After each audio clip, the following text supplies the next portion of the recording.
Buenas tardes a todos, muchachos. Vamos a retomar nuestras clases de historia de la escuela del pensamiento criminológico, toda esta serie de tendencias y de doctrinas y posturas por parte de los criminólogos a nivel internacional y a nivel mexicano y a nivel latinoamericano que nos han dado la oportunidad de estudiar desde diversas facetas estas gamas del delincuente. Recuerden que estamos viendo en este punto la criminología desde el punto de vista de la escuela, de la criminología interaccionista, y nos referimos propiamente a aquella influencia que de manera directa o indirecta el estatus, los medios sociales, culturales, regionales van a incidir propiamente en que un delincuente se forme y se desarrolle a través de conductas desviadas. Y bueno, cuando hablamos de conductas desviadas, recuerden que estamos hablando propiamente de costumbres inherentes a un lugar determinado, a una región, y ya de manera muy específica, últimamente estamos refiriéndonos a ciertos tipos de delincuencia muy concretos, como hoy vamos a empezar a referir.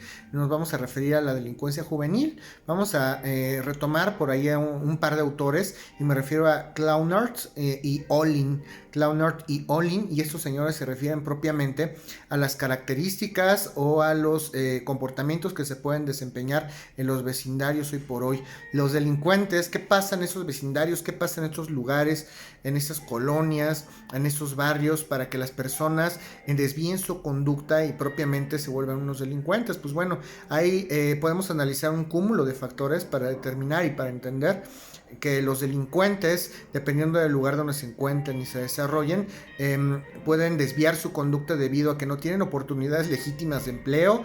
Desafortunadamente hay un alto índice de falta de educación a esas personas. La educación es deficiente, los empleos no son estables, y todas estas personas que se encuentran atrapadas en un lugar de esta manera, pues terminan desviando su conducta. Desde el punto de vista de estos dos autores, de Clownard y de Olin, estos señores empiezan a hacer un estudio hablando de dinámicas culturales, de dinámicas educativas. Hay ausencia de interés por parte de los posibles delincuentes o de las personas que en un momento dado pueden llegar a desviarse, porque no hay un régimen o no hay una aspiración económica. Estas personas desafortunadamente asimilan que como no van a llegar a trascender en la vida por los medios económicos a los que tienen, hay un desinterés total a aprender una serie de normas, normas culturales, normas educativas, normas sociales, y muchas veces terminamos en conductas tales como la drogadicción. Desafortunadamente en ese tipo de colonias pues se destacan mucho este tipo de delitos: asaltos, drogadicción, pandillerismo, todo ese tipo de situaciones. Vamos a referir por ahí a otro autor, y me estoy refiriendo propiamente a Albert Cohen. Albert Cohen. Ese señor maneja una teoría que vamos a referir como las estructuras sociales y la delincuencia juvenil. Ya estamos estudiando propiamente este sector muy específico, que es la delincuencia por parte de los menores, de los adolescentes, de los estudiantes, incluso de las personas de mediana edad o de una adultez muy temprana. Entonces vamos a entenderlo también desde el punto de vista de Cohen, de Albert Cohen, ese tipo de conductas de delincuencia juvenil como alguna especie de anomia. Él también habla de las anomias cuando se refiere a la delincuencia juvenil, y pues se generan también conductas y fenómenos sociales tales como el pandillerismo, la serie de pandillas, las bandas en los barrios, y siguen estas costumbres algunos barrios propiamente en nuestro país, en otros países, en Estados Unidos de Norteamérica, en Sudamérica, se dan mucho este tipo de situaciones cuando unas personas de determinada edad se reúnen para delinquir como un fin común y como antecedente propio a la delincuencia organizada. Entonces, ya cuando varias personas se reúnen para un fin específico, ilícito, debido a que su conducta fue desviada, podemos ya hablar de semiprofesionales en el ámbito del delito. Ya son delincuentes semiprofesionales porque ya se están reuniendo para llevar a cabo un fin específico, como lo es propiamente la delincuencia que van a desempeñar. Y bueno, aquí también hay un fenómeno muy interesante. Todos estos delincuentes juveniles se caracterizan porque quieren cuidar su estatus frente a los demás. yo voy a resguardar la imagen que tienen, yo soy el líder de esta colonia, soy el líder de la pandilla y todo el mundo me debe de tener respeto y todo el mundo debe de obedecer lo que yo digo, y si no es de esta manera, pues bueno, entonces voy a tomar represalias, tengo a mis seguidores, tengo mi pandilla y ahí por ahí hacemos una diferenciación entre el estado anímico de la sociedad y el estado anímico del individuo. Una cosa es que el individuo propicie o produzca anomias, es decir, que no esté interesado en acatar los dispositivos legales porque no le interesa, porque el estatus, porque la colonia así se lo propicia, y otra cosa es la anomia de la sociedad en sí misma. Las sociedades mismas, las colonias, los barrios propician, no ven mal ese tipo de actividades.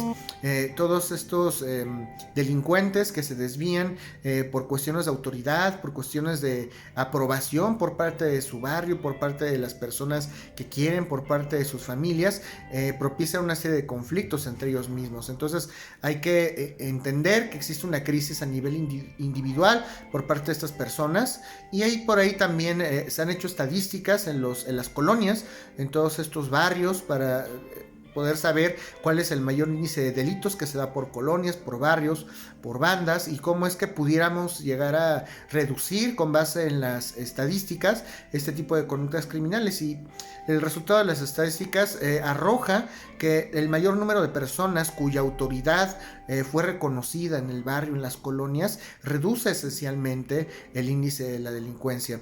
Si yo soy reconocido como una figura de autoridad, como líder de banda, se me reconoce mi estatus, si me dan por ahí algún reconocimiento para que yo pueda ser útil en la sociedad, podemos promover algún tipo de crédito económico o actividades ecológicas. Esto ha propiciado una baja, de acuerdo a las estadísticas, en el índice criminológico desde el punto de vista juvenil. ¿Okay? Hay también por ahí un autor, me refiero a Middendorf, ya habíamos hablado de Middendorf, que habla también de las cifras ocultas de la criminalidad. Lo vamos a repetir, pero este punto, desde ese punto de vista, es de la escuela de la criminología interaccionista, porque también ya lo habíamos referido en la criminología clínica, pero también en la criminología interaccionista.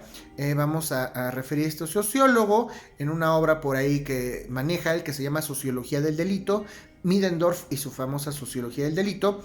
Vamos a estudiar la conducta delictiva y sus agravamientos desde el punto de vista de las estadísticas. Las cifras conocidas de la criminalidad son aquellas que ingresan a los sistemas judiciales, aquellas que conocen los policías, aquellas que se dan a conocer en las noticias. Sin embargo, hay una llamada cifra negra de la criminalidad que se refiere propiamente a todos esos delitos que no conocemos socialmente o que no son anunciados o expuestos de manera oficial frente a la sociedad, ya sea porque pues las personas no denuncian por miedo o porque no son castigadas conforme a derecho, y toda esta cifra negra de la criminalidad necesariamente debemos de tomarla en consideración para saber qué es lo que está pasando con nuestro sistema jurídico criminológico. Entonces estas cifras se omitan. ¿Por qué se omiten? ¿Por qué los hechos no se denuncian? Todo esto vale la pena analizarlo porque es lo que el día de mañana va a fortalecer nuestro sistema criminológico. Middendorf también habla por ahí, es el pionero en hablar de los famosos delitos de cuello blanco. Nos vamos a referir a los delitos de cuello blanco, generalmente a delitos intelectuales, a delitos tales como los fraudes, tales como una evasión fiscal, una elusión fiscal, un delito en materia de propiedad industrial, y ya podemos hablar, según Middendorf, de una criminalidad profesional. Necesitamos cierto tipo de atributos mentales, cierto tipo de conocimiento para que también nosotros podamos ya delinquir desde este punto de vista. Vamos a hablar también de delitos tales como delitos aduanales, delitos económicos. Ya son delitos muy especializados, es por eso que como son tan sofisticados estos delitos que se conocen y que Middendorf los denomina de cuello blanco, ya los abordamos desde un punto de vista más sofisticado, ¿ok? Vamos a hablar por ahí de otro autor y me estoy refiriendo a Thorstein Selin. Thorstein Selin, este señor propiamente habla del conflicto de las culturas y del delito. Qué tan importante, según Selin, es el conflicto cultural en un sector determinado para que una persona pueda llegar a delinquir. Qué tan importante es transmitir la cultura, la educación social, la influencia al individuo para que no desvíe su conducta. Desde este punto de vista, la norma es otro elemento de la personalidad, según Selin. Y vamos a por ahí desarrollar algún estadio o alguna teoría que se maneja propiamente, como el potencial que tenemos para desviar o no nuestras conductas. Thorstein propiamente habla de qué tan maleables o no tan maleables son los delincuentes, desde qué punto de vista nosotros en un momento dado podemos desviar nuestra conducta, qué tipo de resistencia oponemos para llegar a desviar nuestra conducta y en un momento dado caer en la delincuencia. Pues, en primera instancia vamos a clasificar a los delitos por los sujetos, aquellos sujetos que no sienten una resistencia propia del grupo, no se sienten oprimidos. Estos delincuentes delinquen o se desvían por sí mismos, por convicción propia, no por alguna presión social que sientan en un momento dado por alguna persona.